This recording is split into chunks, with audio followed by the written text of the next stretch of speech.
reaksi eksoterm dan endoterm. Pertama-tama kita masuk ke dalam pengertian reaksi eksoterm.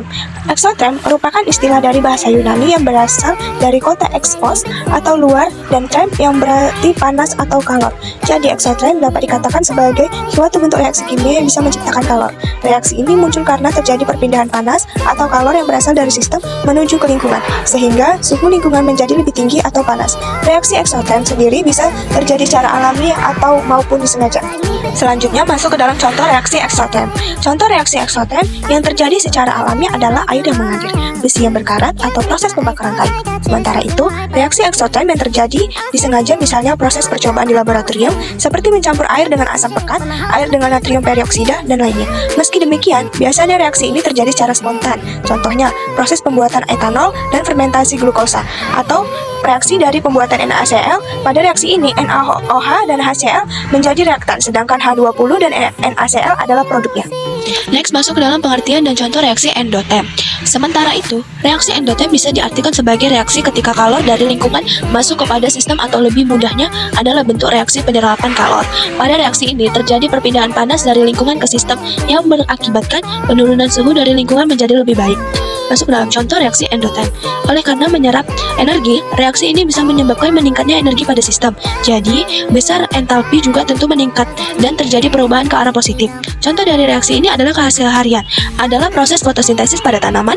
Ketika proses ini terjadi, pohon menyerap panas yang berasal dari matahari, lalu menambah entalpi dari reaksi yang terjadi. Ciri-ciri reaksi eksoterm dan endoterm. Yang pertama, supaya memudahkan dalam mengenal suatu reaksi yang masuk dalam kelompok reaksi eksoterm, berikut beberapa ciri yang perlu diperhatikan. Yang pertama, lingkungan akan menyerap kalor dari sistem. Kedua, baik sistem maupun lingkungan memiliki besar kalor yang sama. Ketiga, saat kalor pada sistem dan lingkungan dijumlahkan, hasilnya adalah 0. 4. Ketika akhir reaksi, kalor pada lingkungan angkanya selalu lebih rendah daripada kalor pada sistem. 5.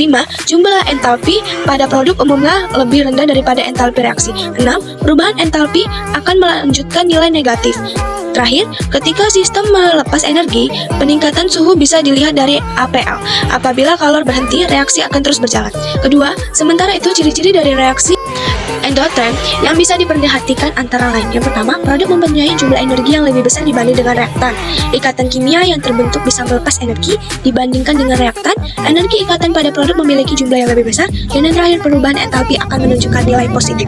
Faktor-faktor yang mempengaruhi reaksi eksoterm dan endoterm. Sebenarnya, reaksi eksoterm dan endoterm masuk ke dalam reaksi kesetimbangan kimia. Pada reaksi tersebut, ada 4 faktor yang mempengaruhi pergeseran kesetimbangan, antara lain volume, tekanan, suhu, dan konsentrasi. Dari keempat faktor tersebut, suhu menjadi faktor yang paling mempengaruhi reaksi eksoterm dan endoterm. Mudah apabila terjadi kenaikan suhu, maka kesetimbangan akan bergeser menuju ke arah senyawa yang menyerap suhu atau berlangsung reaksi endoterm. Sebaliknya, apabila suhu mengalami penurunan, maka terjadi pergeseran kesetimbangan menuju ke arah terbentuknya senyawa yang melepas panas atau berlangsung reaksi eksoterm. Pada reaksi ini, nilai entalpinya adalah negatif. Perbedaan reaksi eksoterm dan endoterm. Secara ringkas, perbedaan antara reaksi eksoterm dan endoterm bisa diperhatikan dari rangkuman berikut ini. Yang pertama, reaksi eksoterm. Terjadi pembebasan panas atau kalor, suhu pada sistem nilainya lebih tinggi daripada lingkungan, panas berpindah dari sistem menuju ke lingkungan, entalpi pada sistem semakin menurun, terjadi kenaikan suhu lingkungan. Yang kedua, reaksi eksoterm.